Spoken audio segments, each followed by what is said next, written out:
Hey everyone, Scooby-Doo here with a double review and a comparison of the new Sideshow C3po, the Medicom Jawa, and the Hasbro 2-pack C3po. He came actually with an R2-D2 as the Tatooine 2-pack for comparison.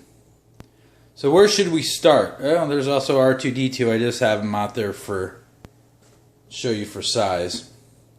I guess we'll start with the Medicom Jawa.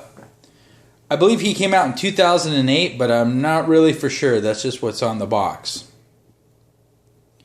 But I picked him up the other day because I did want to get a Jawa onto my Star Wars shelf. This one's by Medicom. Same kind of style Star Wars box. Opens up in the front. Now he's really not an action figure. He's more of just a vinyl figure. His arms do move at the shoulders, and his wrists kind of turn around as well as his head. He doesn't light up in any way. He does come with a shotgun blaster and a little device, I guess that's to do the remote for what's on the C3po right there so he doesn't run away. Now, I know they make a couple other different Jawas. I know Hasbro made one that's like an electronic one that lights up if you push a little button on there. And then Sideshow is actually coming out with the 2-pack later on this year, I think in April or in May. So here he is. The cloth on his robe is really nice material. His bandoliers, part of it's leather, but these pouches are actually plastic, but they are painted quite well. Actually, if you notice too, they put that one upside down because they actually glue the two together. So I'm going to have to take the glue off and switch it around so it's not upside down. And you can see the eyes kind of, they don't light up, but they are reflective. So I think he's a pretty cool little figure.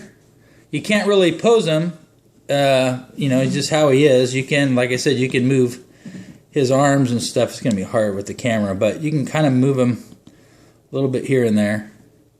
And then two, his top comes off, or his hood comes off, which is actually wired, so you can actually kind of pose the cap in a way you want. There's some wire in there. And that's what he looks like. His head does swivel and move a little bit, but again, he's not an action figure, so you're very limited in the amount of poses that you can give him. I actually picked this guy up for $50. I think they originally sold for $79, and the ones that are selling on eBay now are like $150 to $300. Wow. I mean, did I get a steal at $50? I don't know. I mean, I think $50 is expensive, but you know how collectibles are. They make a certain amount of them, and then that's it, and then people charge what they want if you want to get one.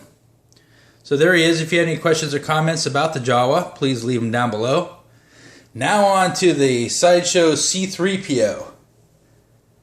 And you can get the comparison there with the Hasbro cheap model. I think I got the 2-pack for $35 that came with an R2 unit.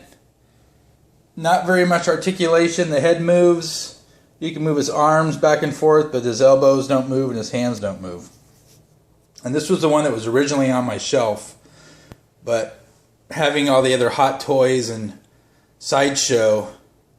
Did I say Showtime? No, I hope I didn't say Showtime. The Sideshow figures, it just kind of doesn't make much sense to have one that's just too much of like a regular toy. So, but I just wanted to show you just comparison on size and color. Now this is the Tatooine one, so he is kind of messy looking. I didn't do any of that. This is just how he comes out of the box. So there he is. So now let's go ahead and focus our attention now onto the C3po. Has the same kind of box the Medicom one does. Opens up on the side. And that's what you get. Now on the inside you actually get two of those restraining bolts. They're magnetized. They go on his chest. I guess they give you an extra one in case he gets lost. I mean, in case you lose one. And it also comes with a comlink. It's this little thing right here. I'm actually going to give this to the Stormtroopers on my Star Wars wall to hold. The paint job I think is pretty good. It's not great. He is made out of the same kind of lightweight plastic that the R2 was made out of. His articulation, he bends at the knees, not so much on the legs because of the armor that goes up really high right here. So you really can't like bend them up. His arms, they do move, elbows bend. I will let you know that right out of the box, this broke off. Right here. So that's great. You gonna stand up? Okay, I don't want him to fall over. Sorry, sometimes it's really hard to do with one hand. So that did break, but I should be able to glue that back. Some people would say, oh, since I turned it on, there's a little, it's kind of like with the R2. You kind of just touch it and it turns it on and off. It's the same kind of thing. Just kind of touch it right there and it comes on and off. There's no like a button or anything. It's just like sensitive to your skin or finger, and it'll turn on. So his lights, his eyes do light up. The batteries are inside of his head and neck area. You actually just push down on the head and then pull up. I did see one other review on this where the guy couldn't get the head off for some reason. It was really easy for me. But again, that's typical sometimes. You'll get a figure and one person will be able to like put all the gear on and get the switch on the back of the Darth Vader or whatever it is, and other people are like, this is bullshit.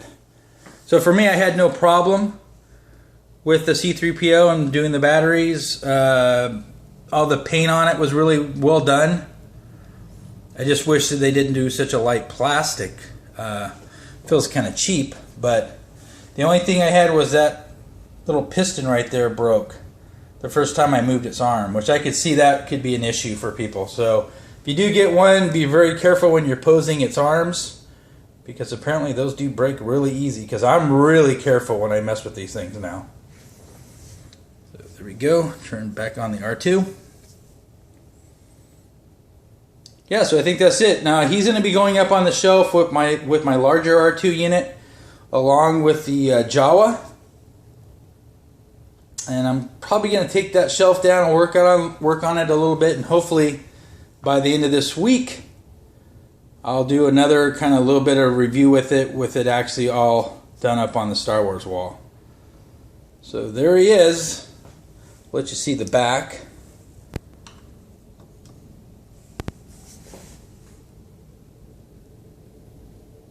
He's definitely, if you have like this one or you have some kind of Hasbro C3po, you can see the difference between the two. Obviously this one is much better. It's also way much more expensive. Nah, don't fall over. Fall over like break in half or something. Who knows? And the fingers, they do move as well. Yeah. So you can move the finger so it can hold stuff. It doesn't come with any other hands or anything. That's the only hands that you get are those. Again, the only extra items you get are just the comm link and the restraining bolts and the stand. It's just a regular black stand. Alright. I'm actually really excited about the Jawa. I actually think he's really cool. I didn't really think I was going to have a Jawa on my wall. I was just like, why do I want one of those? But when I got him positioned up there and his hood's on and everything, he's nice. All right, that's it. I shall talk to you guys later. You guys have a good night. Oh, and I don't know if I mentioned or not, but I did get the double head sculpt Palpatine. So he should be here by next week. We'll do a full review on him and the throne chair. And then I got that big shipment coming in with like 4 figures, and we're going to go over all of those as well. So stay tuned for that. And I'm going to go ahead and start reading this official collector's edition Star Wars The Force Awakens. The ultimate look behind the scenes. I'll read that. See if I can figure out why they had the stormtroopers and The Force Awakens bleeding and stuff like that. That didn't make any sense to me. Okay. Talk to you later. Bye.